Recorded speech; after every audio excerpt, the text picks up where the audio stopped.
דרך לאט לאט יורדת מאחורי השמש. אני מצלם את השקיעה, מעניין לי לשחק איתו. זה כבר כמה ימים פה. מעניין לי לשחק איתו. מי ששחק איתו נמצא שם. אנחנו חייבים לקנות רחפן. אבל רחפן עם מצלמה. למה שאני רוצה להראות?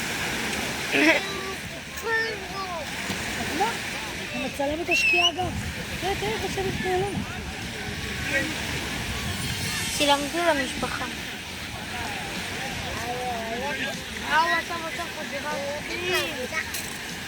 היא הולכת לצד השני של כדור הארץ. היא הולכת לישון.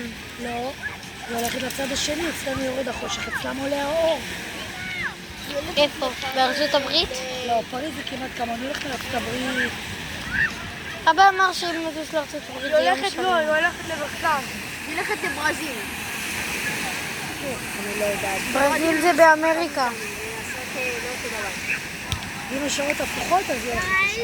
היא הולכת ללאס וגאס. לאס וגאס, זה ארצות הברית, נכון? היא הולכת ללאס וגאס. ניו יורק. היא הולכת למיאמי. מיאמי זה גם בארצות הברית. הוואי. הנה, זהו, עוד טיפה וכבר אין.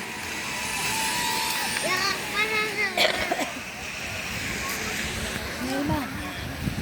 לא. אם תספור עד 10, היא לא תהיה. 1, 2, 3, 4, לא, לאט.